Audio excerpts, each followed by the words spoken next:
જય દ્વારકાધીશ, રાધે રાધે, હર હર મહાદેવ। કેમ છો બધા મજામાં? તો હું પણ મજામાં છું ને મારા મિની વ્લોગમાં તમારું સ્વાગત છે।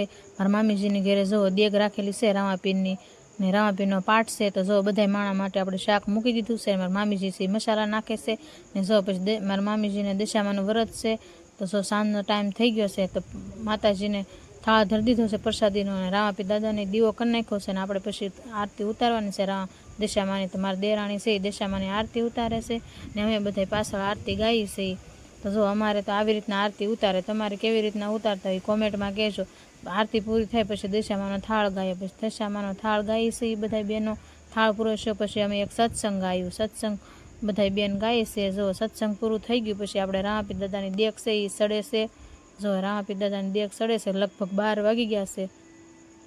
મારા દિયર છે રામાપીર દાદાની દેગ ચડવે છે ને અમે બધા જો બેઠા બેઠા તાળીઓ પાડીએ છીએ ને વાગ્યા છે રાતના 12:30। તો જો અમારે બધાને દેગ બને છે, એટલે દેગ બની જાય એટલે મારે પ્રસાદી લેવાની છે અમારે બધાને। તો જો અમે બધા બેઠા છીએ ને મારા દિયર છે એ જો પેટી વગાડે છે, રામાપીર દાદાના ભજને હતા, તબલા ને એવું બધું લાવેલા છે। તો જો અમારે આવી રીતના દેગનું આયોજન હોય, તમારે કેવી રીતના હોય એ કોમેન્ટમાં કહેજો।